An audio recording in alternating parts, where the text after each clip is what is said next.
blink. I was sitting here waiting. I'm sitting there like this. I had my phone on silent, waiting and waiting and waiting and waiting. And I was like, oh, I guess maybe he changed his mind. I know you tried to call me, but I didn't want to call you back because I didn't want to bother you. Yeah, I was calling. I was like, hey, does he want to come or not? I know you had like personal stuff you're dealing with. No, it's not. And I just gonna tell you, I know I've been away for several days now. I don't know. It's just what happens. You get elderly parents who are infirm and need help, and all you have to say is elderly parents. You need to say no more. Yeah. You don't say anymore. That's it. Elderly parents. All right. That's and grandkids you need to take care of and other stuff. And it's just everything happening all at the same time where it's like, it's elderly. All you got to say is elderly parents. That's it right there. You don't say anymore. Oh, so, AK Law Cabs is right. Technically, I'm 12 hours early. Touche. All right. So it's a standard practice, the whole lobster thing. Anytime there's going to be a big operation, chance of war, there's always, like before it's usually not always lobster steak like that. Like they did pizza for Iraq, like brought in pizzas for everybody. Right.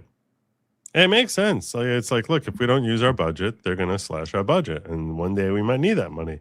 So we got to use it now. And that's the reality of the way it works in all elements of government. And that's just it. So it's hard for me to endorse it as like this is like a good thing, but it's not nearly the humiliating thing that the left is going to try to make it. That's Pete Hegseth understanding the system that he's operating in and saying, well, that's the system. But I mean, this has gone on as far back as World War II. Yeah. This is going on, since longer than you or I've been alive. Yeah, for sure. I mean, they did, like before D-Day, they brought in all types of like fancy foods and steaks and ice cream and all this stuff to millions of troops. Right. Spending spree happens in all federal branches. Normal happens every year. October is new fiscal year. So in the Army and Postal Service. Yep. October 1st is when we start a new one. That's why we always have shutdowns. That's what that whole thing is. That's what happens in October is because September 30th is the end of the fiscal year. Did these same people complain when Obama flew in $250,000 worth of hot dogs from Chicago for his friends at a party at the White House? Are we really going there? I'm just saying. These are facts. This is not like a conspiracy. I'm not saying it wasn't hot dogs and pizza. I mean, who doesn't spend $250,000 on hot dogs and pizza?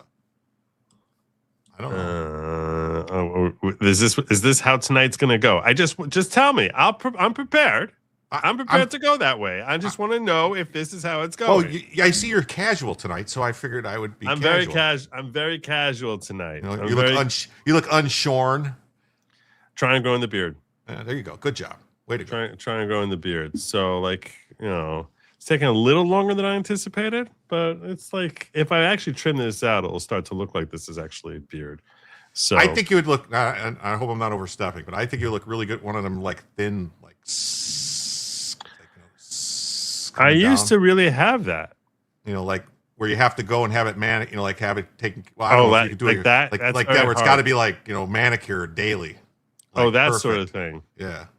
I didn't do it quite that way, but I used to always. I was looking at a video myself yesterday when I had where I was videoing me and Lady Logic, and I was seeing like how I had this thin thing. This is going back like 3 years or so. I had a very, very thin thing coming down, and then like a fleshier, meatier goatee section. So, yeah. But speaking of people who really understand how money works, or maybe doesn't understand how money works, did you see what Mayor Mamdani's new thing is? Oh, I saw Mayor Mamdani with bringing our friend Khalil Muhammad in to have a party. Yeah, that was earlier in the week. This is him basically saying we've chased everyone away, so now it's time for us to raise taxes.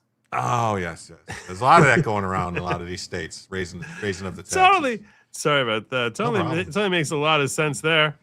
Totally makes a lot of sense. Amidst being in the wealthiest city in the wealthiest country in the history of the world, not for long. we already see an exodus of.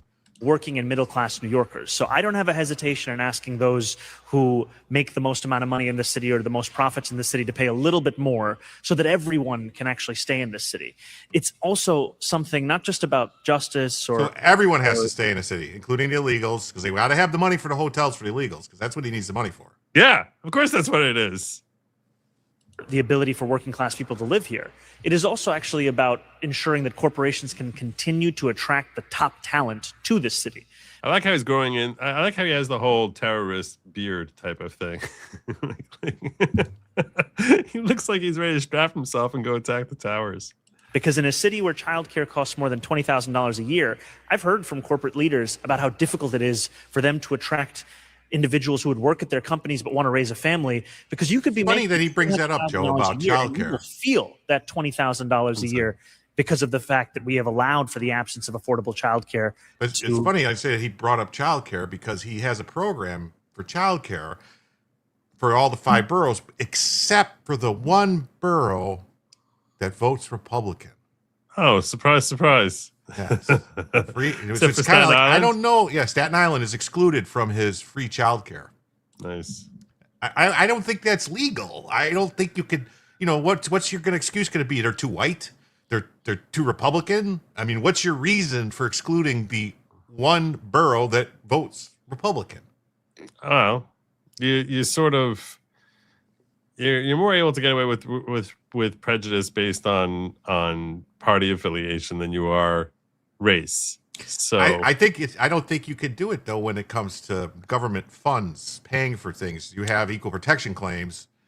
It's not like this is different. This is a program that's, you have to treat everybody the same. What would happen? Let's say that this is basically Jim Crow 2.0, but it's reversed. Reverse Crow. Reverse Crow. It's Midge Crow. It's Instead of Jim, it's the opposite of Jim. It's Midge Crow. Yeah. M-I-J Crow.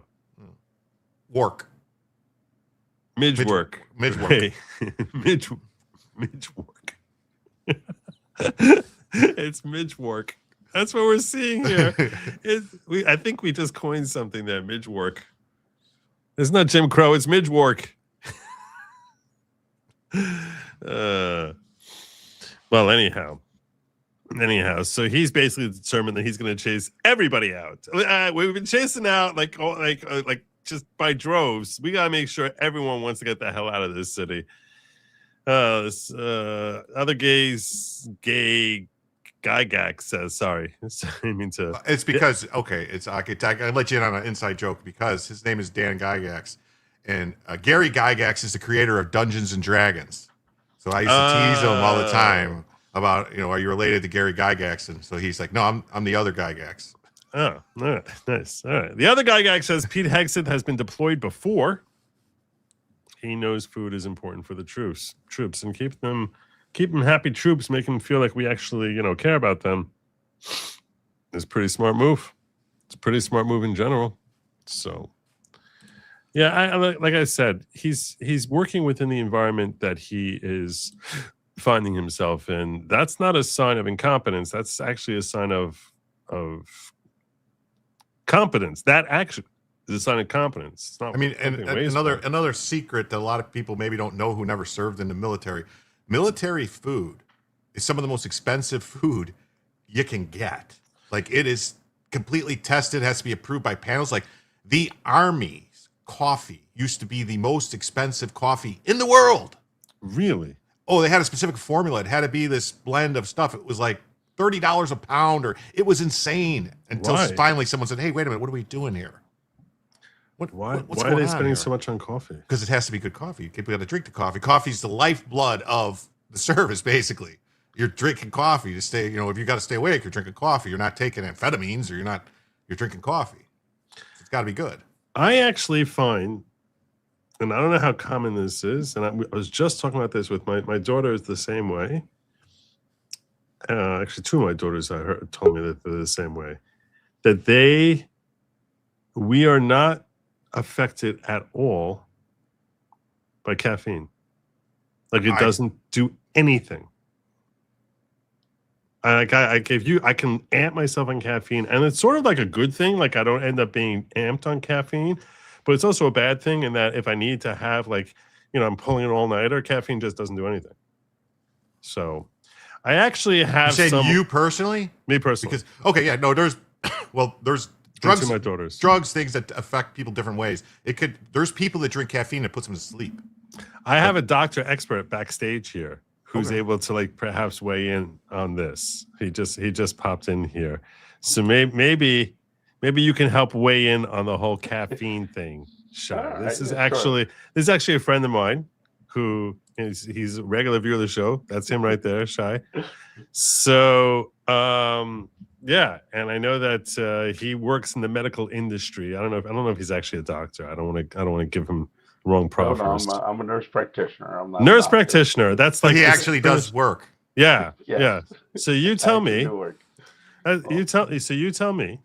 Mhm. Is that like a common or uncommon thing that caffeine does nothing? So, as with any drug, definitionally caffeine is a drug. There's stimulants, there's non-stimulants, there's suppressants. There's different classifications within the drug system, what they'll do. So, take, for example, a medication called cyclobenzapine, which is also known as Flexeril. It's a muscle relaxer. Some patients will take that, like myself, and I'm over 240 pounds, and I'll be sleeping in 5 minutes. So, and then you'll have these like little 120-pound people who take it, and they're totally fine. Take it 3 times a day as a muscle relaxer. Their back pain's gone. They're great.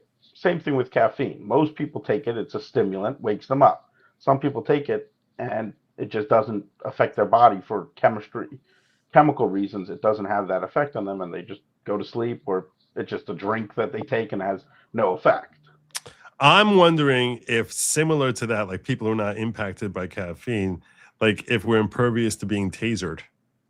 Like if you taser me, We could find out. I just don't want to be the test We definitely subject. could find out. I don't want to be the doubt test. For science. I'm like, no, like, look, I don't think it's going to do anything to me. Think of the science. What would Fauci say? My theory is that I wouldn't feel it if I got tasered. That's my theory, but I'm definitely not interested in being a test subject. As someone I who's highly been doubt tasered, that. I could tell you would feel it. Are you sure? Yeah. I don't know. Maybe I'm just one of those people who's blessed in being impervious to caffeine and tasering. So because caffeine you're impervious to because of the chemical makeup of your body. Tasering is an electrical current. It's gonna knock you on your ass. that's another. Yeah, that's a competing theory you're offering there. But we don't just know. stick a fork in a I socket think we and should see what just happens. test it. I think I'm gonna come over to your house, Joe, and just test it right now. I think we'll hold off on that. Well, at least Do you have a TENS unit? We could try with a TENS unit. That's real safe. That's It won't true. be We as can bad. try with the TENS unit. That would work. what's that? That's one of those things that goes. No, it's just No, for no. like those mild electric shocks for like your back, but you can crank it up. Yeah, Yeah. that's used for back pain mainly and stuff like muscle spasms. It's kind of the same thing like Bruce Lee was using instead of working out, and then a lot of people think that's what caused his Well, demise. Well, speaking of people who are not necessarily impervious, you heard about the ODU shooter? It was a shooting in Old Dominion Yes. University today, which And like normal, they knew who he was, and he was on the radar. They knew he was on. They're always on the radar. Yeah, he basically was trying to attack ROTC members in ODU, and he ended up killing Lieutenant Colonel Brandon Shaw, rest his soul. And the interesting thing is that the shooter was not impervious to the defense that was put up by Lieutenant Colonel Shaw's peers who were on the scene. Is it I hope is it from what I'm reading, they did it with their bare hands? Well, let's. There were students that were in that room that subdued him and rendered him no longer alive. I don't know. Oh, snap! Be able to, Rendered him no longer alive. Yeah, they rendered him no longer alive without the aid of a gun or a weapon, That's how I like my terrorists. which means Rendered no longer alive. Yeah, this is actually a little bit longer clip here where she confirms that. I thought you were going to appreciate that. I was the deceased. How is he deceased? There were students who were in that room that subdued him and rendered him no longer alive. I don't know how else to say it, but they basically were able to terminate the threat. So he was not shot. He was not shot. No, he wasn't shot. He shot 3 people. Correct. We have information that he shot 3 people. The one that went to Virginia. Yeah, so he shot 3 people, but he wasn't shot to death. No, they actually, I don't know if they snapped his neck. I don't know if they pummeled him to death, but Is there any chance there was a wood chipper in the room? you're saying he was stabbed? I don't know if he, I don't know. You would think she would have said that. They said the student had, that's what people are saying, the student had a knife. I like picturing with the bare hands. Don't ruin that image for me. I guess that ruins the old saying, don't bring a knife to a gunfight. Yeah, well, I guess 3-on-1. I guess that they were able to take him down, but it was a pocket knife. Everyone's saying it was a knife. Maybe they pulled John Wick and they did it with a pencil. I could kill you with this pencil. I was thinking Liam Neeson, I was literally picturing someone like Liam Neeson just going. You don't remember that from John Wick? He him. killed 3 guys with a pencil. With a pencil. Yeah. You want to know something else sick about this guy Jala, the one who committed this attack? Jala, whatever. Yeah. So he is a naturalized American citizen. And the way he got here, Laura Loomer claims, is that he's the sister of ISIS terrorist who carried out an Islamic terrorist attack at Old Dominion University, is a Virginia-based immigration lawyer and member of American Immigration Lawyers Association, which is funded by George Soros' Open Society Foundations. In a grotesque failure of justice, Mohammed Baylor Jallo, naturalized U.S. citizen, former Army National Guard member who was arrested in 2016, convicted in 2017 for attempting to provide material support to ISIS, walked free from federal prison in December 2024 after serving just under 8 years and 11-year sentence. Today, on March 12, 2026, this Islamic terrorist stormed Old Dominion University's Constant Hall in Norfolk, Virginia, shouting Allahu Akbar, as he gunned down a retired Army officer instructor and wounded 2 others in what the FBI say is an act of Islamic terrorism. Mohammed Yalla was subdued by OTC cadets and found dead at the scene. As a citizen, Yalla could not be deported back to Sierra Leone, his country of origin post-conviction. Why? He could be denaturalized. Wouldn't that be grounds for denaturalization? He was a terrorist? And I'm not even sure if he was in the middle of going through his whole process, naturalization process. I don't understand anything about this. But that begs the searing question: how did our immigration system ever grant citizenship to someone from Sierra Leone who later plotted ISIS-backed attacks on U.S. soil, including procuring weapons for a domestic strike? I have exclusively discovered that Yala's sister, Fatmatu Yalo, is an immigration attorney and managing partner at Yalo LLC, a Virginia immigration law firm that serves as a liaison in the D.C. chapter of the American Immigration Lawyers Association, an organization whose advocacy arm, the American Immigration Council, has pocketed substantial grants from the Ford Foundation. Oh, I knew I hated the Fords for some reason. The Bloomberg Family Foundation and George Soros' Open Society Foundation to push pro-immigration and open border policies. In 2017, Fatmatu Yalo was listed as counsel for her brother when he was convicted for supporting ISIS. There's screenshots below. Should I see? This is her. And this is like the 4th guy from Sierra Leone this week that's done some bad shit stuff. Let's say. I've seen. Here she's listed as counsel for the defendant, and the group, and this is where they're establishing the group was receiving substantial funding from left organizations, Ford Foundation, Bloomberg Family Foundation, Open Society Foundation. So this tragedy is further evidence of broken immigration system that given entry and protection to Islamic terrorists, leaving Americans to pay the bloody price for lax enforcement and early release of known terrorists. When will we stop coddling threats in the name of reform and start protecting our own people from the threat of Islam? There is a growing cry to ban Muslims. That's getting louder and louder. Why is Fatmatu Yalla, the immigrant lawyer's sister who advocated for ISIS terrorists supporting brother, allowed to live in the U.S. and practice law? She should be denaturalized and deported back to Africa. She should also be interrogated by the FBI. See, this I would not agree with, just point blank. Because look, I don't think you should be going after her lawyers. I know that that's what they did to the right. I understand that, but that doesn't just vengeance and eye for an eye is not a logical approach. So tell me that because she's an immigrant or that she's supported by these different agencies, I don't think that's a basis to denaturalize her. Well, it would have to be something. You'd have to find out she was doing something in the background, conspiring to violate immigration law in some way. Then you could denaturalize her. Right. So if she broke the law, right, you can't just say, "Oh, your brother did this. We're going to denaturalize you." I don't think that's not the type of country I want to live in. Yeah, I'll tell you this much. This does raise another interesting question, which is the notion of denaturalizing people who get convicted of crimes. Like someone who comes in here and commits various acts that seem like an attempt to subvert America, there should be a basis to denaturalize them on that alone. They used to do that all the time with people in the mob, didn't they? I'm simply saying, you never hear it happening.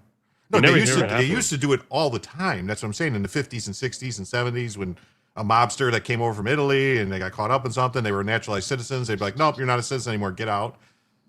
Didn't they threaten that to Dinesh D'Souza, and that's how they got him to plead guilty? I believe they did. Yeah, they told him, "We're going to deport you back to India," and he was a naturalized citizen and married to an American. Wow. That's why he pled guilty in that case. So they do denaturalize people. Yeah. Well, I feel as if we don't threaten to. I feel as if we don't wield it nearly enough. This should be something that happens all the time. Did she have advanced knowledge about this Islamic terror attack? I don't know. Deport the entire Muslim immigrant family could very well be a family terrorist cell. I think it's a little premature to say that. That's a sort of clickbait type of comment that people can be like, "Yeah, get rid of them all," but that's very easy to throw out there. I've never been prone to saying anything clickbait worthy, which is probably why it's so hard to find me. But I think that an investigation is appropriate. That I would think is appropriate, especially given she has a familial relationship with someone she represented. I do think that, some questions should be asked. That I think would be appropriate. Jade Schwalbeck saying, "I got coin for you." And in locals, he says, Joe. The Romans would regularly reward their troops with prostitutes to keep their spirits up and their minds focused. When Pete authorizes this perk, I will re-enlist. God bless America. I don't know that that's going to be coming anytime soon. So, it's unlikely. I think it's unlikely, but you never know. Detroiter here. My grandkids' kids were on lockdown all afternoon. Fortunately, the Jewish schools and large synagogues here have armed security. We have armed security here too. In our community. To now. Yeah, no choice. You have to. Yeah, we have armed security also because it's just. You have to be. It's crazy not to. So it's pretty sick that that's the world we live in. But we've had armed security since October 7th. Maybe even before that. Shai, is it earlier than that? He lives in my town. Earlier. No, I've been involved in security in the synagogues here in our town since probably 2015, 16. Yeah. So at least probably 10 years now we've been going on having armed security. Oh, maybe I think there was an incident that started. I remember thinking like, oh, because of this incident. It might have been the Tree of Life thing. Attack in Pittsburgh. That might have been that. Accelerated it. My dad's synagogue was attacked on the last day of Passover in 2012.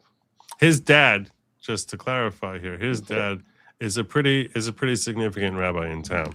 So yeah, that was the last day of Passover in 2012. We had some kids from Patterson came by, threw some firecrackers at the synagogue. They got arrested and charged in that incident. Mhm. I think that's when my dad's synagogue started getting security, was after that incident. I think most synagogues in town started after the Tree of Life, and I guess that was 2018. Yeah. I don't remember having security going back a decade, but Right. yeah, I think it was the Tree of Life incident. That's when, Adas put up their little cement block things Yeah. to stop people from being able to drive up to the door and stuff. So anyhow, so yeah, I'm sure, but he's saying that the schools were on lockdown all afternoon because of what happened Temple Israel over there. I want to get into, well, before we move on to that, here's when we're talking about the whole Muslim situation, I found this little clip that I wanted to share with y'all too. Here's what jihadis have done in the U.S. in the last week. One shoots up a bar in Austin, Texas, kills 2, shoots 14. Another one lights a Molotov cocktail and throws it at Christians in New York City. Another one throws a nail bomb or shrapnel IED at Christians in New York City. Another one tries to bomb a Southwest flight going from Nashville to Fort Lauderdale. Another one throws another IED shouting Allahu Akbar at a protest near Gracie Mansion in New York City. Another one makes a bomb threat and forces a plane to land in Atlanta. Another one drops a bomb threat at Kansas City Airport. And the DHS is reporting that jihadi threats against churches across the US right now are completely exploding. Radical Islam, for some reason, is the one religion that the left will fight for till their dying breath for whatever reason. And Christianity is somehow always the problem. Funny how that works. Here's what jihadis... So, yeah, that was a nice little wrap up there. I think a couple of them were the same thing, though. Like she repeated it, because the one about the flight getting diverted from Nashville to, I'm just saying, I was following the news. The flight that got diverted from Nashville to Fort Lauderdale or Palm Beach, was it Fort Lauderdale? That's the one that landed in Atlanta. Mm-hmm. And then the nail bomb at Gracie Mansion was also the one at the same Christian one, protester. Yeah, I didn't like how CNN and all these people were trying to claim like somehow this was a bombing attack against Islam on Mandami. Yeah, actually, Abby Phillips issued an apology for that at the start of her show. Anna Navarro was talking all types of crazy stuff. I think people recognize that the view is, warped view. So I don't think that anyone takes that seriously. But speaking of things that shouldn't be taken seriously, the attack on Temple Israel that Carlson Dimension is referencing here, the one that happened in Michigan, the if you want to know why that happened, according to MS Now, obviously the motivation, the reason for the fault and all the blame lies with Donald Trump. There was a moment, and Mark, you remember this, I'm sure, earlier in the year when Donald Trump was threatening to revoke funding to the JTTF over sanctuary cities or something like that. And there was quite a bit of an uproar because what are you doing putting this city, which has been the target of terror attacks in the past, remains one of the biggest targets in the world and has been kept safe because of the JTTF, because of the coordination between the federal government and local law enforcement here. So they're admitting it's terrorism. Because if they're saying the Joint Terrorism Task Force was supposed to handle this, they're admitting that this was terrorism. Sort of, yeah. Indirectly. Yeah. Kind of a catch-22 there. Questions about whether this administration has its eyes on keeping the American public safe. Yeah, and I think if you think about, the nature of focus is that it can only be in one place. That's definitionally how focus works. No, this is why you have different departments. That's pretty stupid. If you look at the Department of Homeland Security... Well, he does have trouble chewing gum and walking at the same time. He thinks that was like such an insightful comment he made when it's actually, no, that's an inaccurate statement when you're talking about the U.S. government. The whole point to the U.S. government is they're supposed to be able to walk and chew gum at the same time, not just have laser focus on this. And that's what he's basically alleging that the U.S. government is, which is a retarded point. We have enough focus for the trans and the Muslims. Yeah. Entity. And to a certain extent, the Department of Justice, right? Department of Homeland Security, which is created in the aftermath of 9/11, quite famously, as a response to what was perceived as the failures that led to 9/11. There is no way that anyone plausibly could say that it has a focus on stopping terrorist attacks. Its focus is on immigration and mass deportation. That's not even a controversial statement. Well, they're trying to link that with stopping terrorism. Yes, but descriptively, it is the case that what that agency has turned itself to do is to do that. And yesterday, Donald Trump was asked about the possibility of Iranian sleeper cells in the U.S. Now, I don't know how plausible that is, but he was asked. It's not like we know that 800 came across the border under Biden and they're still looking for them. Doesn't sound plausible to me. Is that a number that you know of? Like, how do you know 800? Because it was reported 800, like 821. I was like, I don't know if it's 100,000. No, 800. They know for a fact 821 people who were members of the IRGC came across the border. They just arrested one. They're still looking for the rest of them. They can't find them. That's the ones, as Shai points out, that's the ones we know about. So it's like not everyone who's part of a sleeper cell necessarily was in the IRGC. Well, right? no, but it's kind of a dead ringer. Like, oh, you guys. Okay, there's at least 821, and potentially a great deal more. Well, they recruited people while they're here. You also don't have to be from Iran to be part of a sleeper cell, right? No. And his response was, "Yeah, we know where they are." And I thought to myself, Biden let them in, but we know where they are. That was my question. If you know where they are, wait a second. You're deporting landscapers and kids with Spider-Man backpacks? He's not deporting kids with Spider-Man backpacks. Okay, you're fake news. I can't listen to you, Chris Hayes. Stupid. I can't handle. They don't want anyone deported. They fought for an MS-13 guy to come back to the country. A guy with MS-13 on his knuckles. And it might not say MS-13, but it's a marijuana leaf, and then it's the symbols to say it. So that way they can have it, but then you can't. It's the thing. It's like symbols, like hieroglyphics. Yeah. What's the name of that guy? Lindsay. James Lindsay? Yeah, James Lindsay. That's what I was looking. That's the name I was looking for. He actually put out a post yesterday that I think it's constructive. How's it go by? He goes by Conceptual James. Conceptual James. Yeah, there he is. I think. Yeah, so he put out a post. That's not the right one. Conceptual. He put out a post which really explained what we were just seeing there from like a long post that I think is worth going through, where he was talking about what that dude over there was just doing. And he was talking about, he posts so much that was so hard to find. I didn't hear any of them complaining about the Democrats not funding DHS at all. Yeah, of course. They never talk about that. No.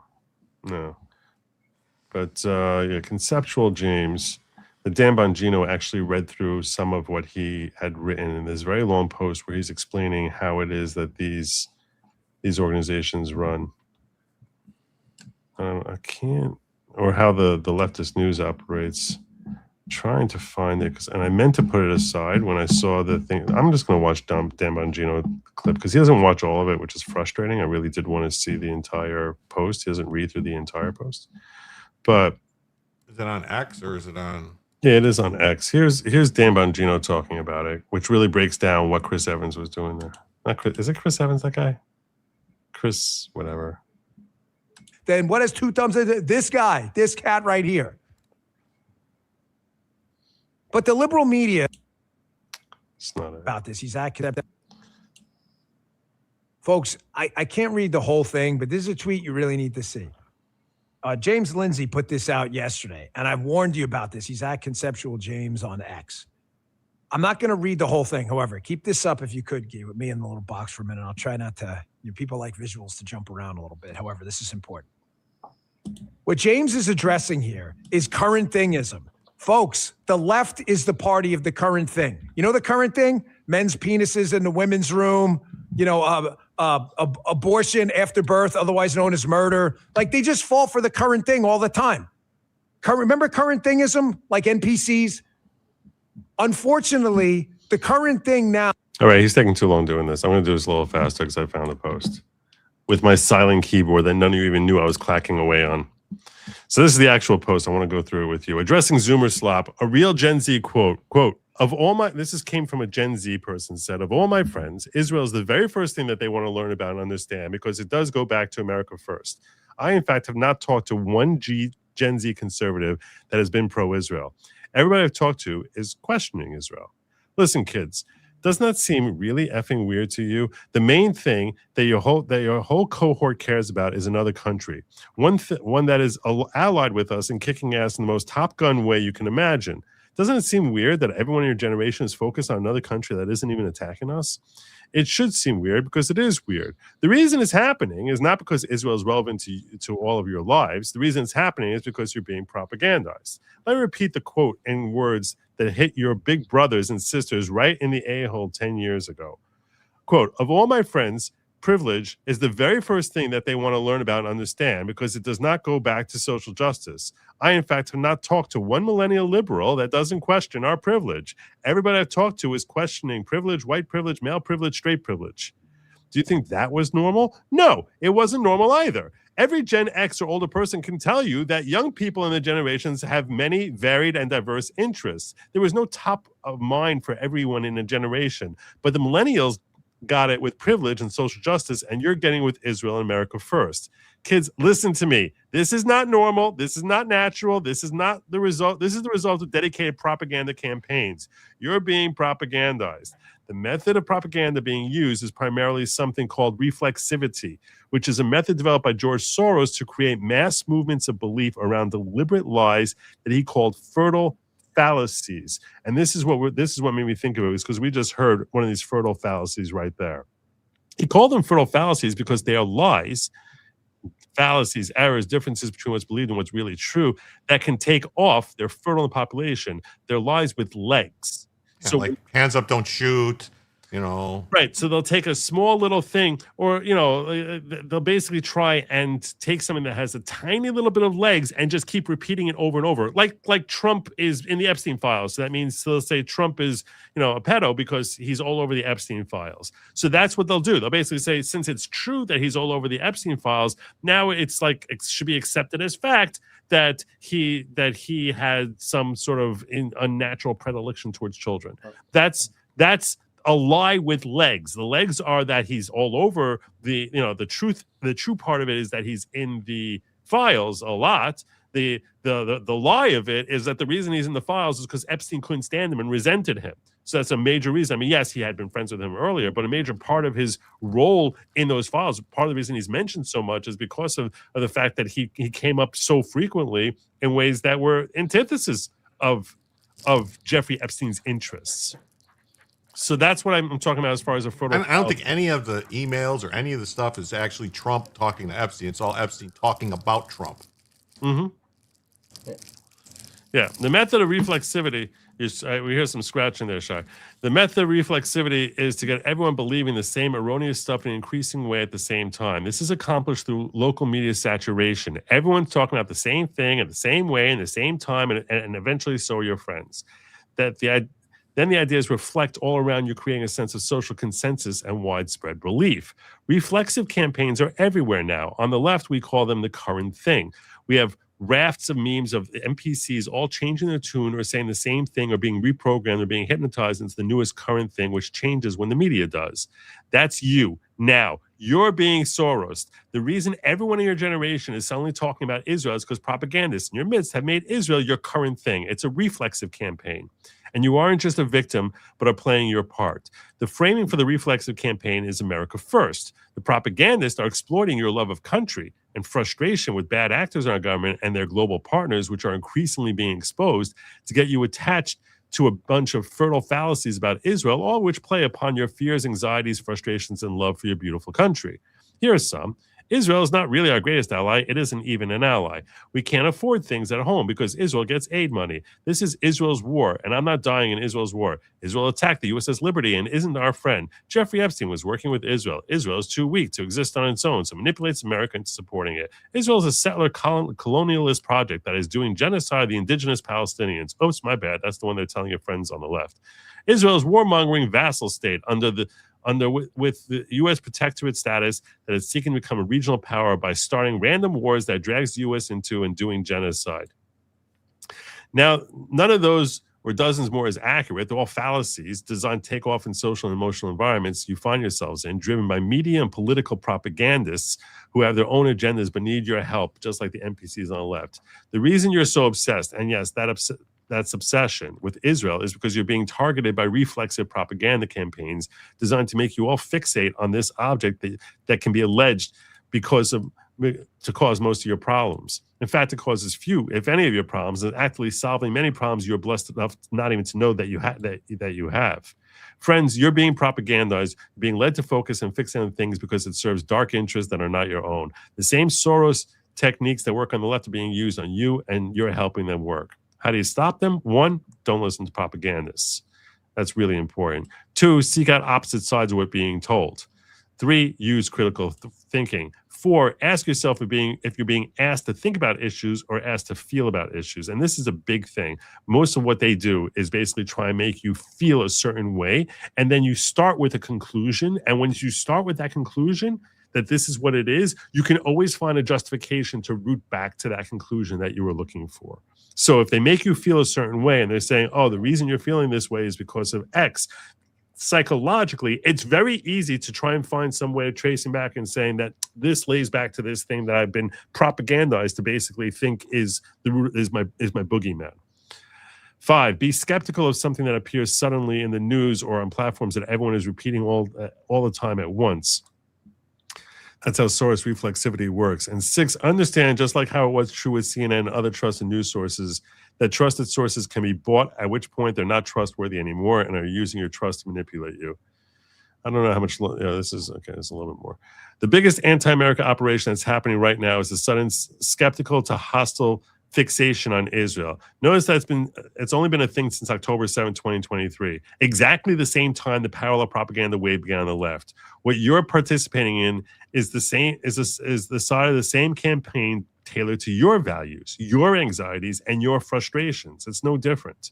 This campaign is rapidly turning people against not just Israel and often Jews, but against MAGA, Trump, the United States, and its role in the world, and the Republican Party. Who benefits from that? Not you, not us. Isn't it weird to you that so many people suddenly believe exactly the opposite of what they believed in 2022? Isn't it weird to you that everyone considers this such a big issue? It should be weird because it is. That's the signature of a propaganda campaign, and you are its primary targets. It's just brilliantly written. And I think, if I'm not mistaken, Soros started doing this and talked openly about it in markets, to create markets, to cause things to happen in markets so that he could profit and take advantage. And I believe he talked openly about it. Interesting. Using that, and then he just moved it from manipulating, because he's been widely accused around the world of manipulating markets. Yeah. Causing dollar countries' money to be devalued, different using these techniques. And now he's doing it in politics. Interesting. Or with society in general. I had another clip here I wanted to share with you related to this. I'll lose this so quickly. I'm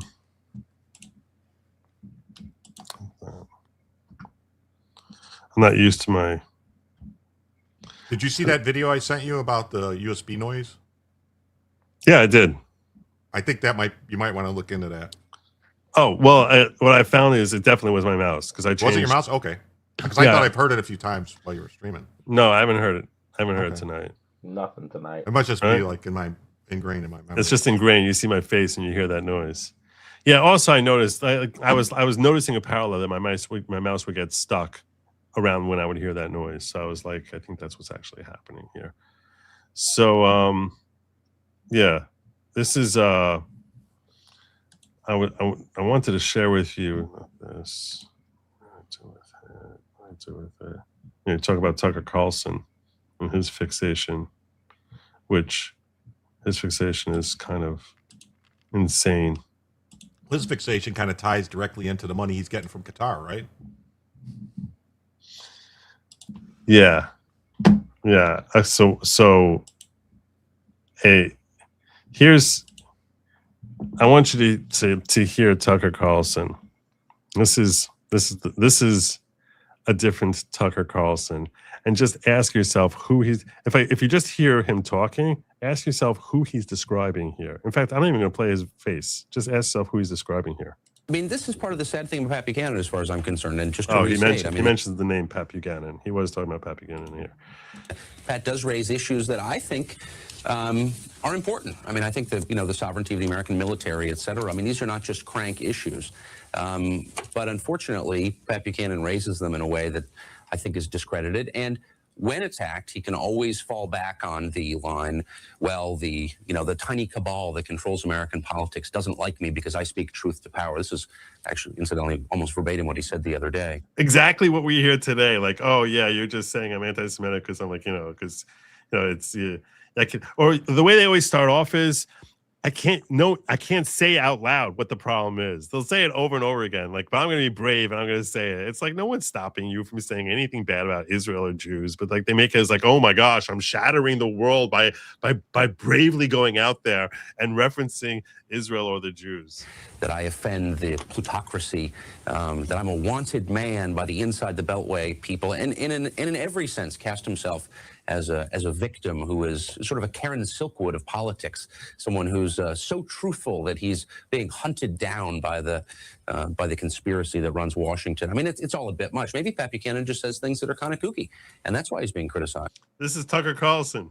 Maybe they say things that are kind of kooky. It's perfectly valid to question America's relationship with Israel. Israel has a lobby. It's perfectly fair, as far as I'm concerned, to beat up on Israel's lobby. 100%. But I don't think that's the reason that Buchanan is being labeled an anti-Semite. It's this kind of, as I've said, this relentless bringing up topics related to Judaism. I mean, famously, Pat, always beats up on Goldman Sachs, but never Morgan Stanley. I mean, it's really hard to. There is no point at which Pat Buchanan has held a press conference and said, I really don't like the Jews. I think they're a sinister force in America. But I think, and it took me years to come to this position. I mean, I'm not throwing the term anti-Semite around. But you reach a point when you say, well, gee, here's a guy who has gone out of his way to defend Demjanjuk and other accused Nazi war criminals, who's constantly attacked Israel, who's attacked American Jews for supporting Israel unduly, who's implied that American Jews push America into wars in which non-Jews die. There really is, and again, I'm not hysterical on this. He really could be describing himself now. Subject, but I do believe that there is a pattern with Pat Buchanan of. I think he basically admitted while he was saying this that he held all these same beliefs. He just doesn't like the way Pat Buchanan talks about it.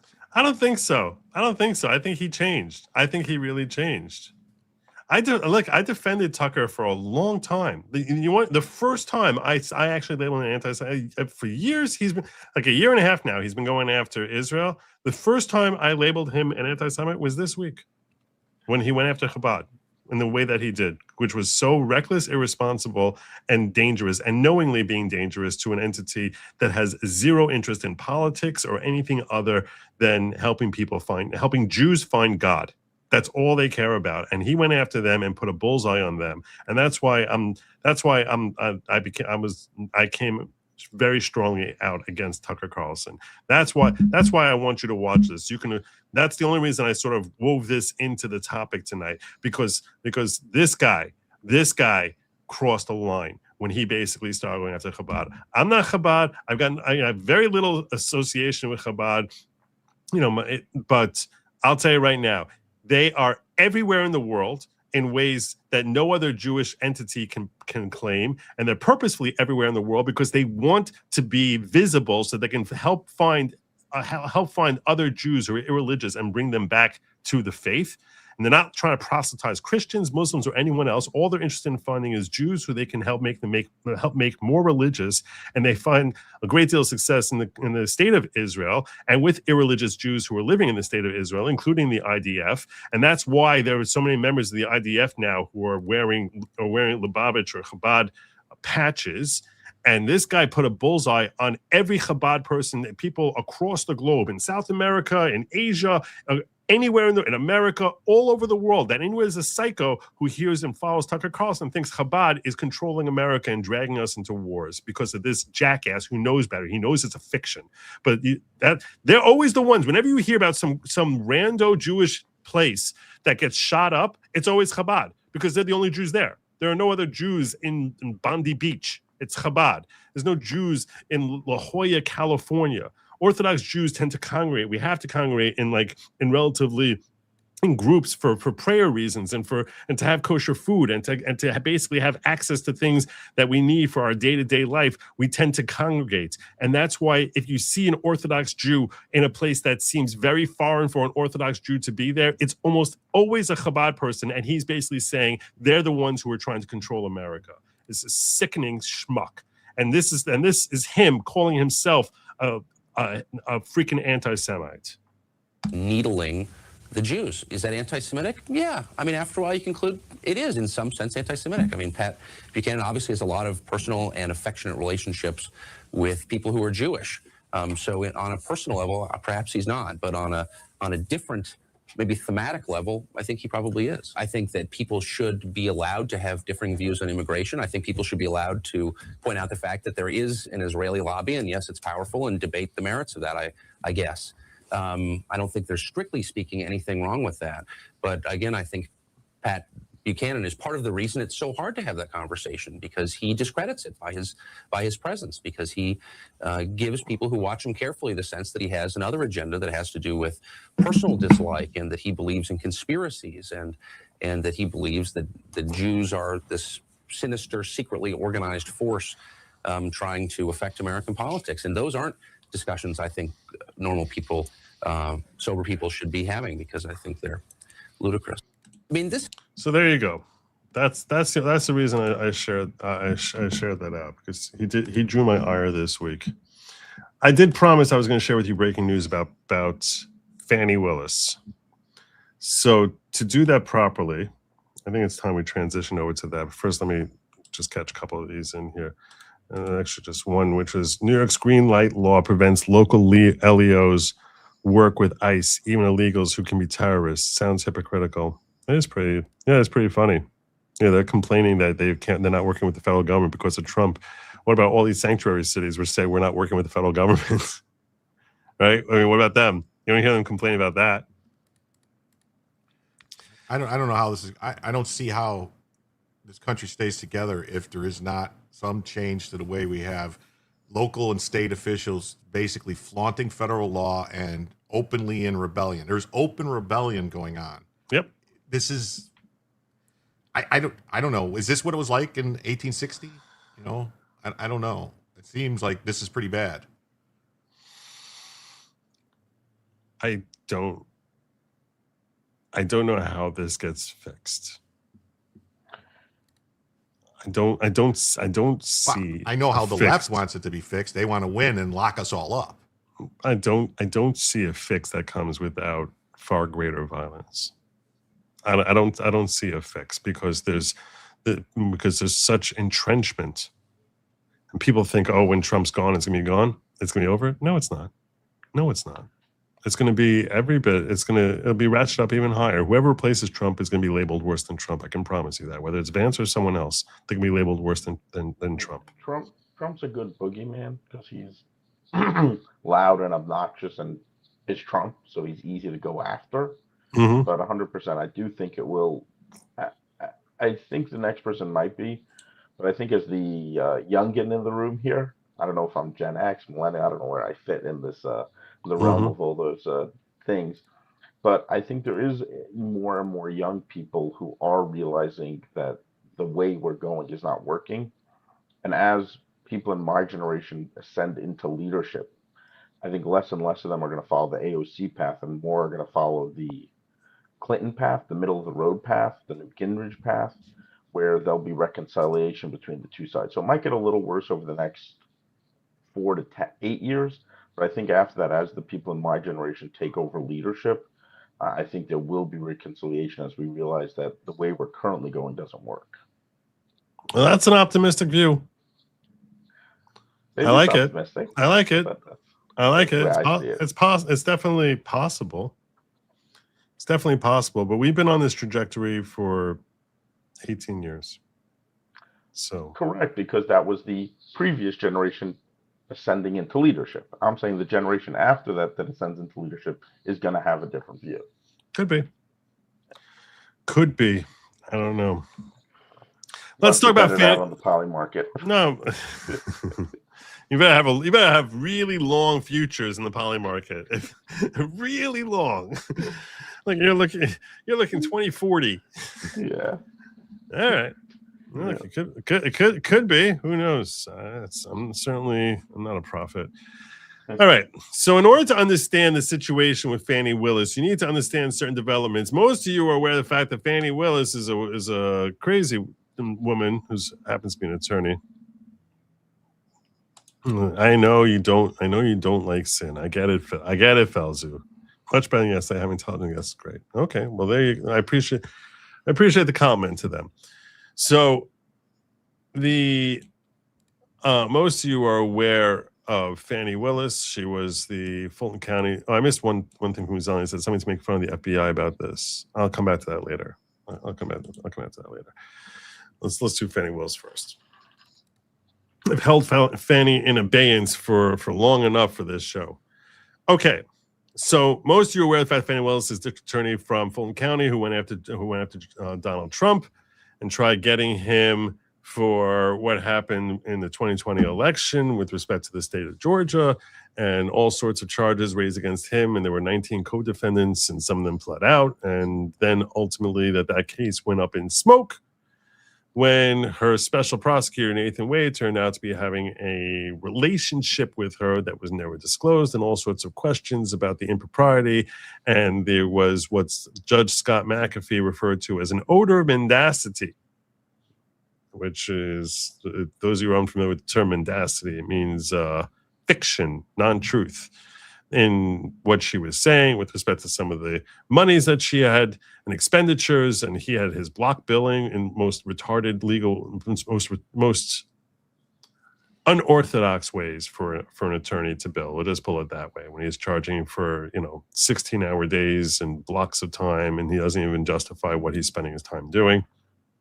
Any attorney who's billing out any client and is hoping to actually get paid is going to have a lot more detail than than just 3 words explaining what they spent 12 hours doing. But that's what he did, and the case ended up being taken away. First, with the initial order from Judge Scott McAfee is that they can't both be here, only one could be here, which seemed like a strange order. And then when it went up to the appellate court, they said no, they both got to go, and they both were kicked. The case ended up going to the special prosecutor's office and was ultimately dismissed against Donald Trump and everyone else. Well, so all that stuff, I assume, is stuff that anyone who isn't living under a rock is aware of. But I had to make sure I was covering those of you who are rock dwellers. You may be less aware of the fact that after this, Georgia passed a law in March of 2025. And this law, which is called Get your fanny out my face. SB 244, said that, and this was really a law, frankly.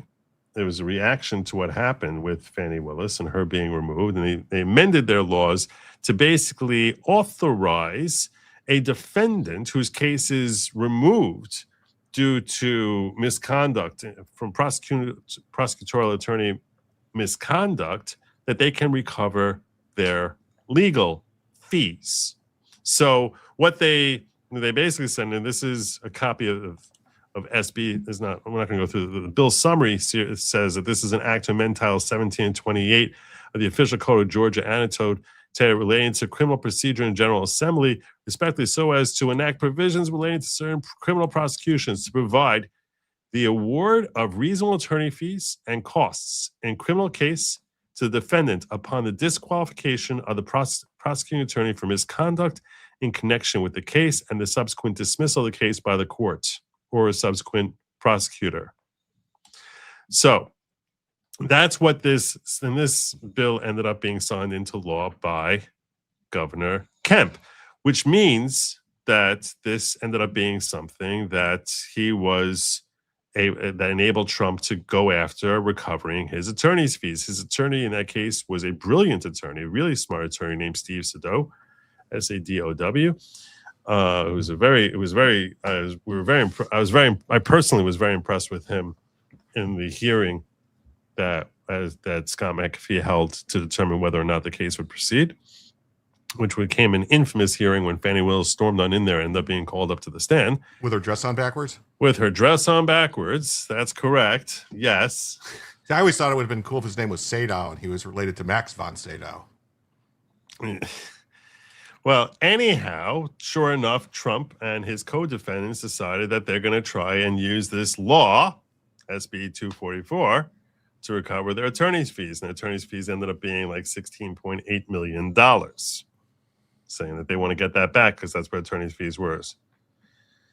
Listen to, I'm not sure if electrician and cash slave for 1860s. Oh, okay. Well, anyhow, when they brought this application, they sued the state of Georgia trying to get their money back. So 2 different entities decided they wanted to get in on the case. The 2 entities were Fulton County, which is one entity of Fulton County, and then you have a different entity, which is a subdivision of that, Fulton County District Attorney's Office. Specifically, that's Fani Willis. She's the district attorney for Fulton County. So you have the county of Fulton, and then you have the Fulton County District Attorney's Office that both wanted in on this case. So they said, hey, bring us on into this case. We need to be here. It's very important that we are able to participate. Well, this week, Judge McAfee said to Fulton County, you can come in, but Fulton County District Attorney's Office, no.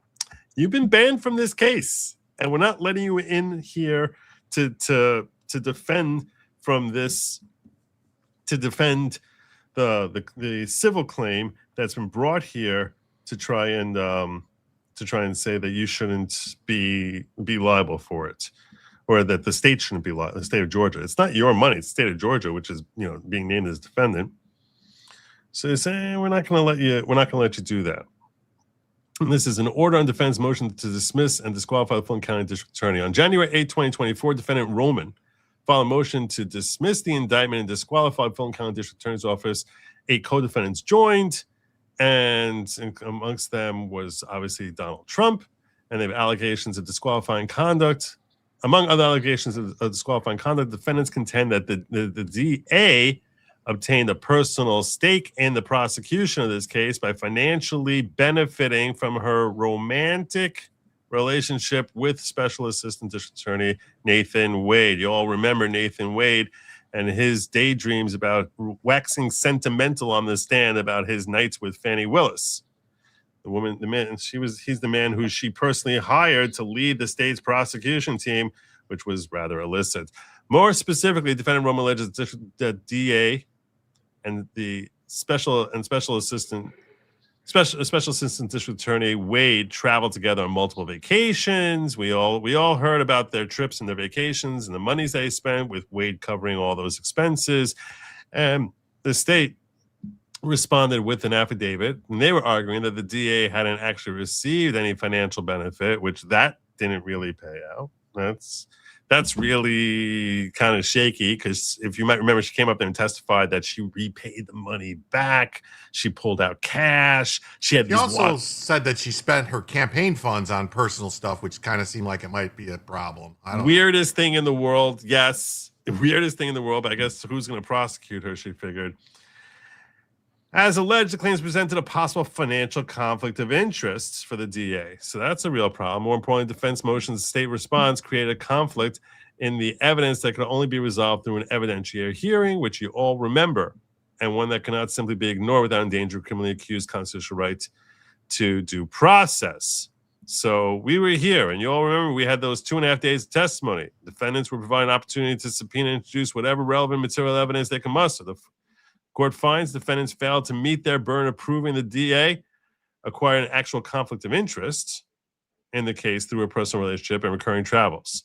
The other alleged grounds for disqualification, including forensic misconduct, are also denied. However, the established record now highlights a significant appearance of impropriety that infects the current structure of prosecution team, and appearance must be removed through the state's selection of 1 or 2 options. Wait a second. Look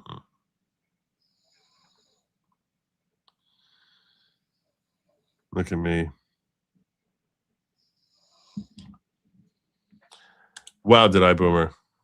You know what I just did? I'm sitting here and I'm like, this sounds very familiar. Do you know what I just pulled up there? That's right. I pulled up an old file, which was the actual original order. I'm just like, what the hell is going on here? Why is he being so detailed in this whole thing? Ah, gosh. All right, well, that saves us a lot of time. Yes, that's right. Okay, it's after midnight. What do you want? How does this affect the defendants who pled guilty in the case? That's a great question. Their pleas of guilt, likely, from what I've heard and seen so far, that doesn't go away. It stays the same. But let's say that you never did it. You're saying this was malicious prosecution, so I pled guilty because the prosecutor was being malicious. Shouldn't that? It's not malicious prosecution. They were disqualified because there was this inference of impropriety. They weren't allowed to go any further. But it almost certainly doesn't affect anything. Now, most of them, when they pled out, they weren't getting any penalties. They were getting acquittals and contemplation and dismissals, things that would ultimately be expunged from the record anyway. Mm-hmm. But yeah, once you plead out, you're basically stuck there. You're basically stuck there. But what I really wanted to share with you, what to me was ultimately what ended up happening, because I see I don't have it here. I thought I had it here, and I don't. I don't have the actual decision, and I apologize for that. But I can break down for you that in sum and substance, the court ended up coming out and saying, you can't get back in this case. When we brought you out, we kicked you out because of improprieties. The appellate court said you got to go. And when they say you got to go, you can't come in now. You're out. Adios. Well, the entire Fulton County DA's office was excluded from the case, right? She is considered like basically infused in the entire office. I remember there was something weird because technically she's not part of Fulton County because she's not part of Fulton County. It's somebody, and she's not technically the Fulton County DA because she's DA over other counties. It's the Atlanta Metro Judicial, some weird thing in their constitution where it's like. That part I think you got wrong.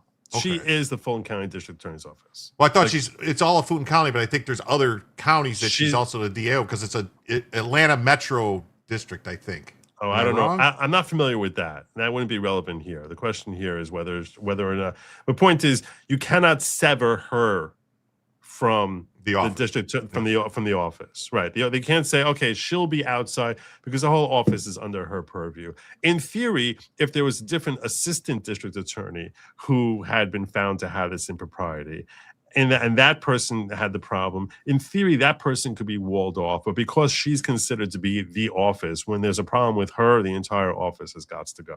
And that's essentially what Judge McAfee correctly decided. Well, today, this evening, she sat down. This is Fulton with Channel 2 News in Georgia, and they got to hear her take on this whole scenario. And this happened this evening at 8:00. And this is what I wanted to share with you all, because I know none of you have seen it before. And you get to hear her complain about how she's a victim. She never uses the word victim, but she basically says, I'm a victim here. County Superior Court Judge. So I can get this a little louder. Can we boost it? Let's see if we can make you. I'm surprised she didn't do it at a church again. No, this is her in a. We're gonna boost this up nice. Scott McAfee's courtroom. From a recent court order, it sounds like this could be the scene of a lot of action pertaining to the reasonableness of claimed attorney's fees in the election interference case. But this order also seems to curtail Fulton County DA Fani Willis's ability to participate, and she indicated to us she will fight it to the end, and the fight has already begun. The fight has already begun. She's going to fight it to the end. I'm telling you now, zero chance she gets back in. Zero. Didn't this already go to the Georgia Supreme Court and they told her to pound sand? Yes, but now this is a different case. This is a civil case that the defendants have brought, saying we want to we want to get our money back. So since it's a separate case, she's like, I'm demanding my way in here because it's a separate case. So let me come on in, and that's where the judge said Fulton County can come in here, but the Fulton County District Attorney's Office cannot because you are too infected. There's too big a problem with you. So you have to be removed from this entire scenario. Fulton County has their own corporate counsel type of thing that handles lawsuits. It's not supposed to go. Yeah. So yeah, she has no reason to be involved. Right. Well, you'll hear why she thinks she does have reason to be involved. If you're talking about taking 50% of our current personnel budget, 50% of our current operations budget, we will not adequately be able to prosecute murderers, rapists, child molesters, armed robbers.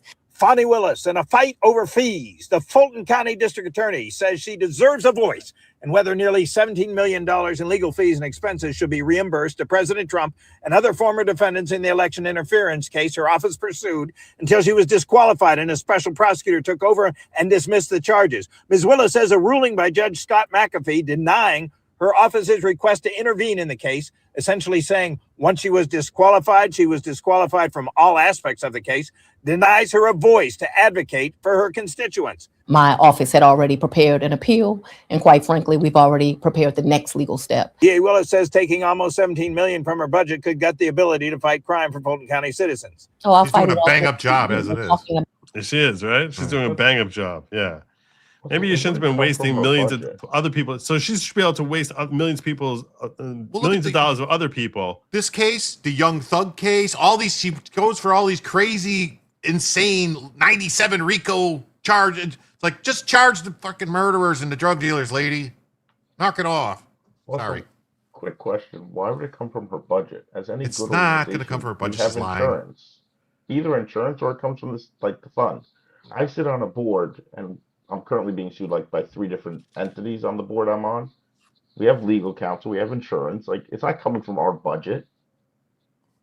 It's not a real. I'm on a government board. That's not how it works. And I'm a firm believer of I firmly believe that if you are tried of any case, if you're tried and found not guilty, you should get your money back. Yeah. Well, okay. Well, I know it's not the law, but I'm saying that. But think about how much different it would be In if England, you got your money that's back. the law. What was In that? England, that's the law. Yeah, the winners win. But that's even in civil suits. Here you have a criminal suit. No, in And criminal suits in England, they get their money. But if you have to pay for defense, the government has to reimburse you. I mean, 'cause think about it. Really? If the I'm feds pretty sure have in the England. feds or the state have unlimited funds to go after people, you've got to pay this money. And you look at these cases like Karen Reed and like. It ruins your whole life, you know. George Zimmerman, all these people, Kyle Rittenhouse, all these people, like these funds, the fees, the process is the punishment. Now, they would claim that Trump supporters, that he garnered a lot more than his attorney's fees through this. In fact, many of them, you know, other co-defendants likely got money by saying, "Hey, I'm standing next to Trump in court.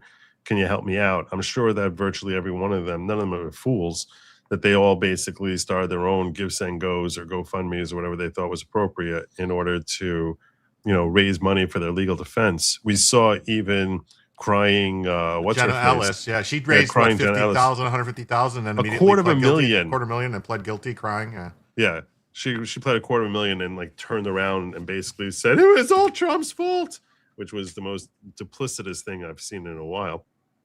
But yeah, so here she's saying we can't operate. I agree with you, Shai. I don't think that this ends up coming from her budget, especially if it's, you know, if they're suing the state of Georgia. So why would that come from her budget? What does that have to do with anything? Unless the Fulton County system allows them to sort of like penalize departments, but even that doesn't even make makes no sense. sense. It's a brand new law. They wouldn't have implemented such a thing so quickly. Unless You know they what I'm saying? purposely wanted to do this to go after her because of the way she treated all the people in the Senate and the House of Georgia that dragged her in. And I don't have to answer to yous. I'm a constitutional officer. That's an exact quote out of her mouth. So. Yeah, she did say that at one point. My point is, it doesn't make any sense to think for a second that's coming from her office budgets, or that she has any sort of special reason to be in here. She's just Fani Willis. She needs to be everywhere. So she's basically trying. Now she wants to play her victim card, which she was playing a victim card all the way back before she was exposed with her whole speech in church, where she was like, "Oh yeah, they don't like black people." So here she is. I'm still wondering if anyone's going to dig into her perjury, because when she claimed that her and Wade weren't together anymore, but yet they're still always together, going to traffic stops when her daughter gets pulled over and everything. I mean, it kind of seems like maybe there's some lies going on here. Well, they could have been in and out, but I mean, also I'm sure there's a lot of in and out, Joe, but I'm not talking about that. I'm talking about the actual relationship. Oh, never mind. I get it now. I'm sorry. That went over my head. Really? Yeah. Really? Yeah. Well, anyhow, here's let's hear more from her whining about the citizens that I represent. Well, it says taking almost $17 million from her budget could gut the ability to fight crime for Fulton County citizens. Oh, I'll fight it all the way to the end. We're talking about the citizens that I represent not having a district attorney's office that can function at 100%. The citizens I represent deserve 100%. The district attorney's office should have been focusing. What was that? Which citizens were you representing when you went after Trump? These are good questions. Really, really good questions. The ones that live in Washington, D.C. What about all the murderers and rapists that you're trying to prosecute all the time? Apparently that wasn't such a big concern when she could get on national TV and get on The View. She all excited going around there when she was getting excited meeting Kamala Harris. On prosecuting murderers, rapists, and robbers. Lawyer Chris Anulowitz says he opposed the DA's intervention in behalf of several of the former defendants, all of whom maintained their innocence. My client had to spend millions of dollars in order to defend himself to keep his freedom. As well as says Judge McAfee allowing Fulton County government to intervene in the case isn't good enough, that she has no assurance the county will advocate for the needs of her office. And that if the judge is suggesting Special Prosecutor Pete Skandalakis, director of the State Prosecuting Attorneys Council, can handle the prosecution's point of view, Skandalakis has already raised the issue of whether he even has the authority to handle the matter. As brilliant as his brief was regarding, that this law is unconstitutional. Judge McAfee's order says PAC's duty includes. So that's part of their defense, is to say that this law is unconstitutional. Another part of the defense is that how could it be unconstitutional for a state to say that the prosecuting officers in their state, which they have control over, if you do something wrong, these people can sue to get their money back? Doesn't sound like that could be possibly unconstitutional. Where is it in the Constitution? I maybe they're talking about the Georgia State Constitution. I don't know. I don't know. I don't understand. But, you know what? Maybe they still have some laws back from the real Jim Crow that says you can't come after the state when they go. Maybe, or it could be. It could be that, like I said, there's something in the Georgia State Constitution. AK Law is saying it requires the DA's office to reimburse the fees out of their budget. Oh, yeah? Well, then they purposely did this to go after her. This is like a big, to Fani. We got you. That's pretty funny. All related aspects of the case. She, because of the disqualification, can't participate. The DA says the new state law the defendants are using is untested. The Senate only came up with this law to be punitive to me because how dare I told you it could be punitive to me. Maybe I saw that. I started laughing just like you did. Punitive to me because how dare I prosecute their hero? It has nothing to do with politics. It has to do with an improper prosecution. We are already understaffed. In a legal filing, Pete Skandalakis suggests the law at issue is, quote, likely unconstitutional on its face. Judge McAfee's order says the financial buck appears likely in some form to eventually stop at the county's desk. One may safely assume it is in the county's interest to have a functioning criminal justice system and prevent the effective shuttering of the office with sole prosecuting authority for all felonious conduct that occurs within its borders. Mark Winnie, Channel 2 Action News. So the county would have to pay, not her office. So the county has a basis to be there. I'm sure they have insurance. The experts at SD Services. They've got to have malpractice or some type of insurance, right? That would cover this, maybe? They all do. They all do. Everybody, even private companies, you have officers and leaders coverage for something like this. You don't have to have insurance coverage for things like this. Although I would point out one reason they might not have insurance. It's a brand new law, which because they can still be sued, Joe, for like malicious prosecution and stuff like that. They could get sued in federal court for violating people's rights. You know what I Under mean? So our it's got to lupa. be. If there was no basis to go after them beforehand, and there is one now, and this also, you're not going to get coverage backdated. They wouldn't have had coverage back in 2020, in 2024, No, but 2023. they'd have coverage for if we are sued. And I don't know, whatever else you can sue a prosecutor's office for, they'd have coverage to cover that if they get sued. Yeah, but I don't know if it. I don't know if it would I cover. don't know if it would new cover law. this. Yeah, I don't know if I don't know that it would cover this.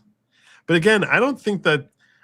I think that Judge McAfee is correct. It likely would end up in Fulton County's lap. It's not going to be her thing. They're not going to shutter the doors of the district attorney's I office. don't know, Joe. I remember arguments saying how when there were all the stuff about who she had to give documents to and who's the month, this and that how she doesn't have to respond because she's not part of Fulton County. She doesn't have to deal with Fulton County. Her money comes directly from the state. Doesn't go through. There was all these weird arguments going on about when like there were during the whole Trump case and different things when they were requesting documents and who owes this and who owes that. When the state was asking her questions about violating the county's rules, and well, I'm not part of the county. I wouldn't trust anything she says about not being part of the county. I don't. No, I think that they are considered two separate entities. This is the point that I'm getting at. They're considered two separate entities. Now, obviously, and there's subdivision of Fulton County. Fulton County would cover the expenses of the Fulton County District Attorney's Office. So I would imagine, right? I mean, unless you think it's a city thing that the city of Atlanta is covering it, someone is covering it. I doubt it's coming from the state government. So it would make sense that if it's coming from the city governance or from the county governance, then that would explain why Fulton County. And that's what Judge McAfee reasoned, is that this is likely going to end up being Fulton County's bill, so that they have a reason to be in here. Because once the state of Georgia loses this case, which they almost certainly will, the novel theory that she's coming up with, it being unconstitutional, is interesting. What I think is a different argument that they can make is that she wasn't removed for misconduct the way that the bill says. She actually was removed for an impropriety, and they're basically claiming he specifically said there was not misconduct. The finding of fact was that there was not misconduct. The finding of fact was that there was the appearance of impropriety, and that appearance of impropriety is not the same thing as actual misconduct. And that since he's definitively said that there was not misconduct, that when he was trying to shield her, which he was a big fan of hers, he donated to her campaign when she was running, that when he was trying to shield her from having that stamped on her and like having on the big fat fanny basically being labeled as engaging in misconduct, instead it's like, well, it doesn't look good. And in that sense, he was protecting her, that they want to say that, well, there's a finding of fact from the trier of fact. In this situation, the judge is the trier of fact. So there's a finding of fact from the trier of fact that there was no misconduct here, and accordingly, this law should not apply to her. If there wasn't misconduct, why did she constantly lie until she got caught? I mean, they lied about it and tried to deny that this was going on. I'm not telling you what I think. I know. I'm just saying. I think there was gross misconduct. I'm just telling you what the actual decision that he issued says. The actual decision says that there wasn't misconduct. Well, we just have to hope that some documents or communications don't come to light now that there's a different federal government that will show that there was communications from the federal government with her promising her grant money if she went after Trump. If she went federal grant money when she there was federal grant money. Biden gave her federal grant money to go after Trump. It's out there, Joe. Really? Yes. That's funny. I didn't see that. I hadn't seen that. So yeah. Just two things here. Quick Googling put this out there. The Atlanta's not fully in Fulton County. Only about 90% is in Fulton County. The rest is in DeKalb County. DeKalb. Probably mispronouncing that. And yes, 100% Fulton County District Attorney's Office is part of Fulton County. The only difference is that she's not appointed by anybody in Fulton County. She's elected to the position. Other than that, it's fully funded by the county. They're going to hold the bill, at least according to Google. My quick Googling while we're sitting here. And I think that's the most likely scenario. It's the most logical answer to this question, is that they ultimately are the ones who are going to have to pay the bill. And that's really what officer of Fulton County. And that's what Judge McAfee ultimately ended up deciding. He's like, your interests are going to be represented by them. Like, how are your interests not protected by Fulton County? They are. So if your interests are protected by them, so you're an unnecessary party to get in here. So that basically is the basis that she got rejected and kept out. And she's saying she's going to keep fighting, but I'll tell you right now, she can keep fighting. She's going to keep losing every time she fights. Have we seen her win yet? Give me an example of Fani Willis winning. Well, she did get that guy, Dunk Thug, to plead guilty as long as she dropped all the main charges and let him go home. Yeah. After a 9-month trial or whatever it was going on, or a 10-month trial. How did I forget that? Yeah. I guess that's a win. You know? I don't know how I forgot that. She got that judge to make a fool of himself and almost, whatever, get him removed from the case. Could be that too. Now, Uzelian asked me to check something out. Somebody said something's making fun of the FBI. I'm not sure what this is here, but he had asked me to check this out. Oh, yeah, this is I almost opened with this thing that he shared with me. I'll share it with you. It's amusing. I'll share it with you. I won't be greedy. This guy's hilarious. I don't even know who he is, but he's really funny. Did you see the actual? Oh, sorry. Did you see the actual DA or whatever and talk about this?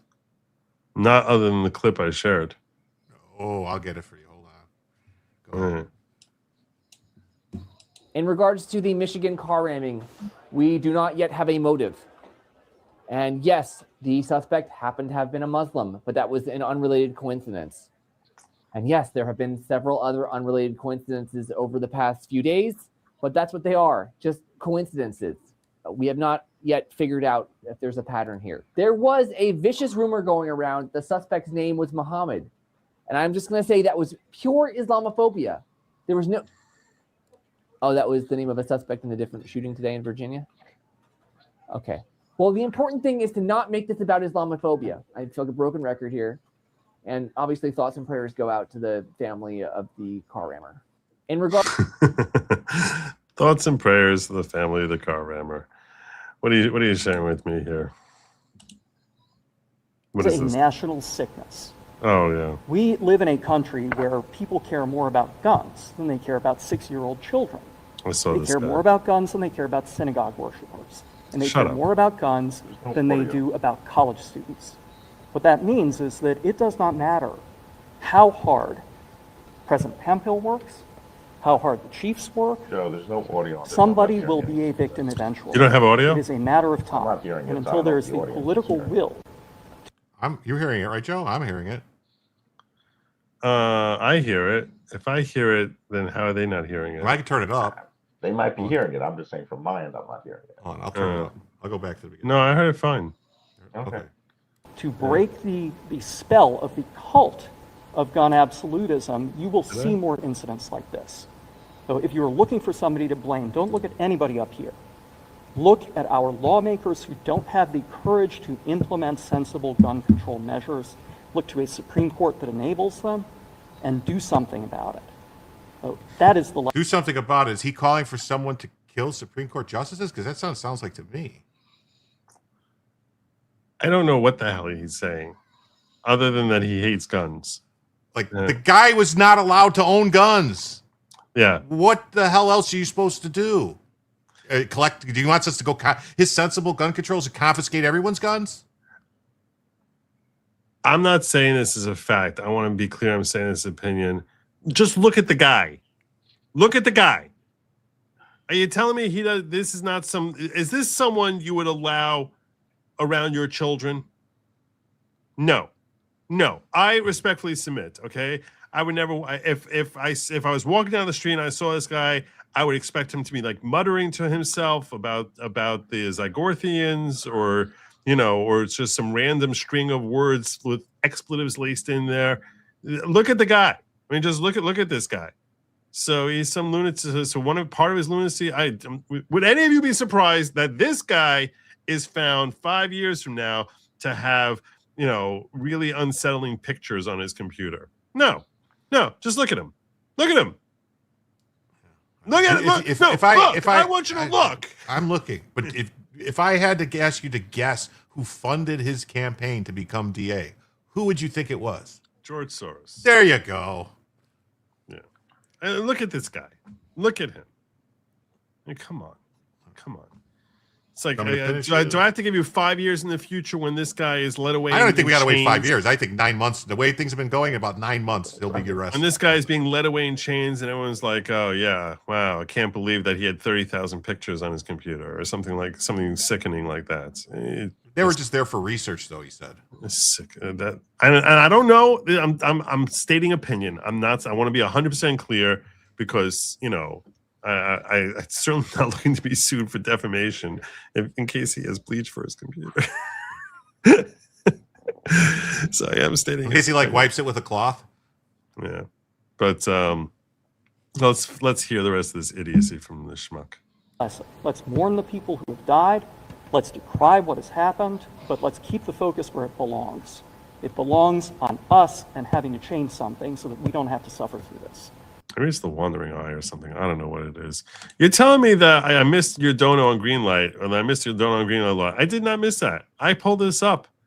My co-hosts here will back me up on this. I even made a comment about how there is a certain irony that they won't work with us. They won't work with federal agents and sanctuary cities. I did pull it up, Spuds. I don't want to do you like that. We definitely discussed this. Yeah. Thank you. Thank you. There's a guy who wants an invite again in the future. Unlike Jim.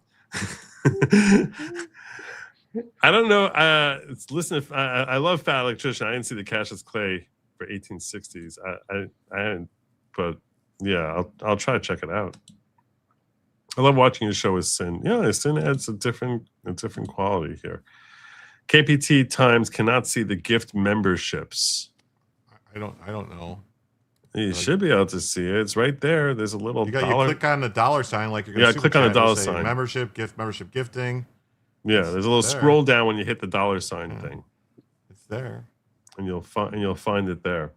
Yeah, that's where they are. That's where they is. Was there anything else you wanted to talk about tonight, my friend? Who, me? Yeah, you. I saw you. I did send you a whole bunch of stuff. You sent me links. Was there one in particular that you thought was like? Let me look. That was really particularly juicy.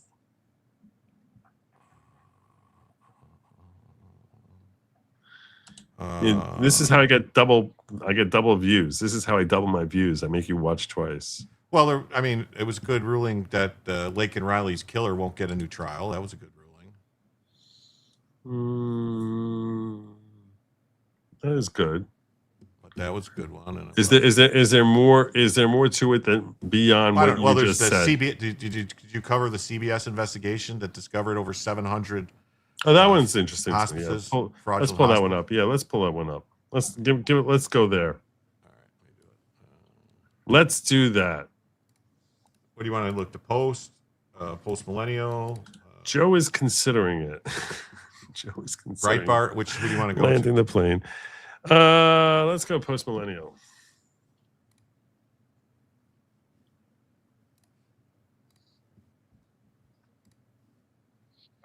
If it'll ever load.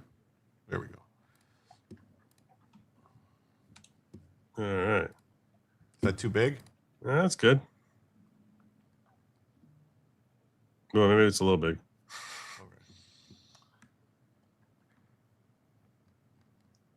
LA County Hospice fraud, 89 providers registered to same building, CBS reports. About 500 hospices are operating within a 3-mile radius, with 137 located on Van Nuys Boulevard alone.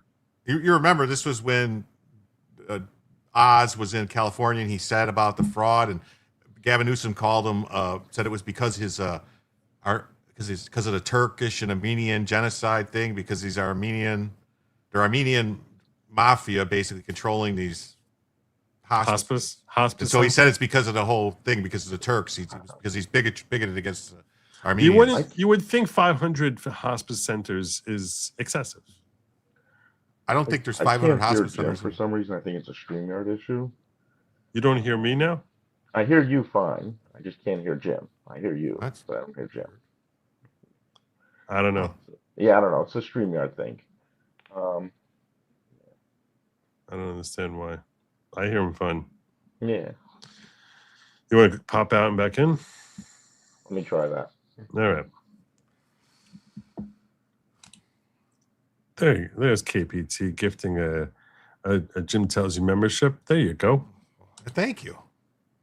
Uh-huh.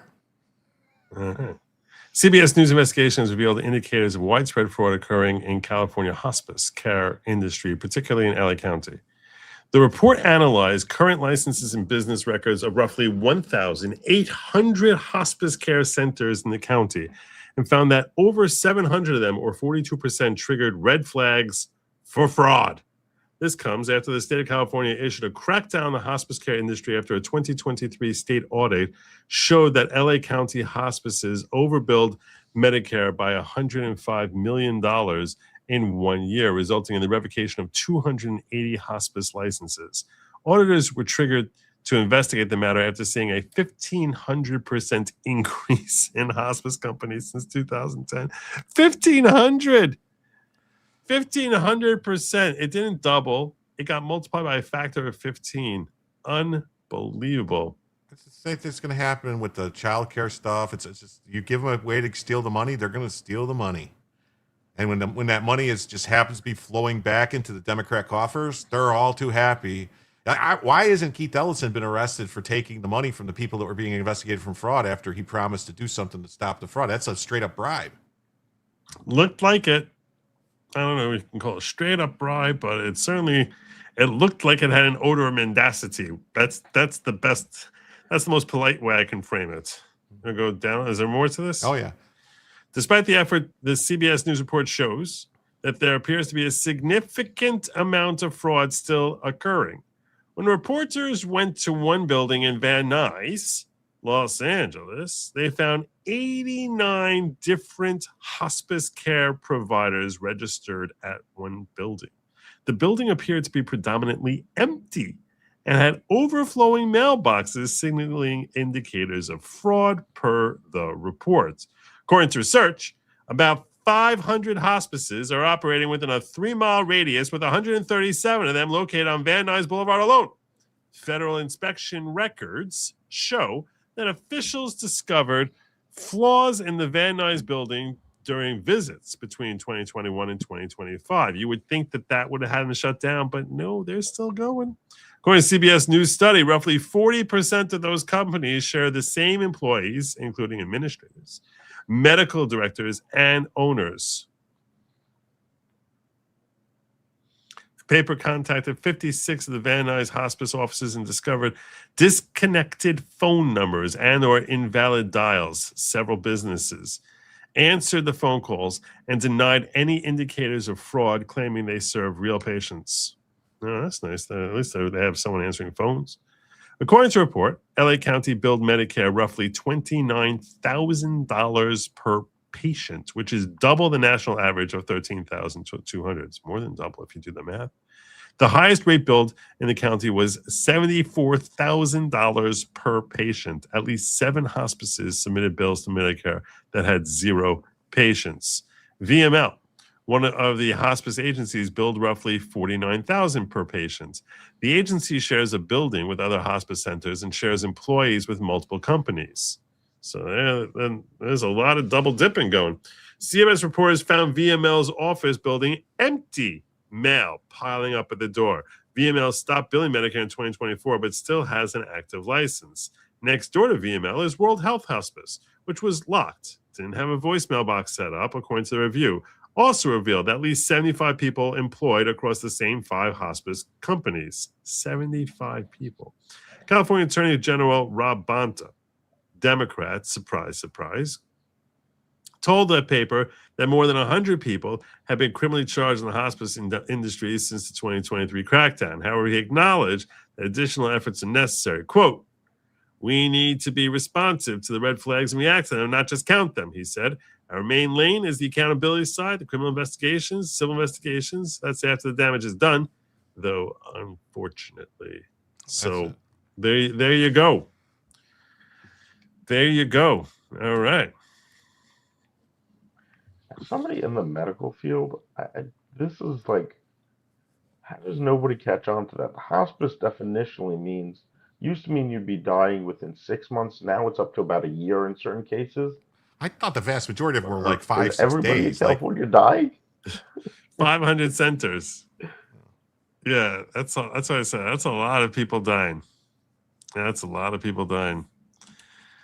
The least your dogs can do is hit that like button, subscribe, and share the freaking stream. Amen. Thank you, Heisenberg. KPT Times gifting another Jim Tells You membership. oh, that's very nice of her. Julio Scissors saying, "Who's the fellow taking Bella's spot tonight?" Come on, come on. That's how you're gonna do him. Is that how you're gonna do him? New York Greenland saying, "The California medical grift, you can do 10 shows. I've been offered to use my name for hospice about 100 times since coming to California."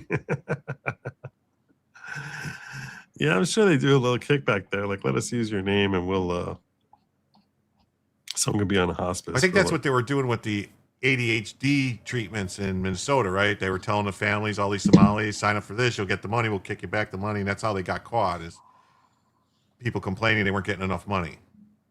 Yeah. That's usually how you get caught. It's like, I'm not happy with my cut of this grift. I want more. And then they're like, oh, wait, what? You said something to the wrong person. And that's what I've got for you tonight. I thank you all for joining me. Jim, you want to tell people where they can find you? You can find me on all major platforms at Jim Tells You. Jim Tells You. Or on X, I'm just Jim Satala. That's my name. Don't worry. If you give me a link, I'll share that in the script. Alrighty. And I'm going to remind you all that tomorrow's Friday. I'm not going to be here. Saturday, if there's big news, I'll be here. If not, we'll see. Let's see. That's what I got for you. I thank you for joining me, Shai. Always a pleasure. And yeah, what should they know about lab meat? What was the thing? Probably don't eat it, maybe. Yeah, why not? Definitely don't swallow. It's not meant for you. It's meant for they, them. And do not eat the bugs. Don't do it. Have a good night, everyone. As always, Godspeed.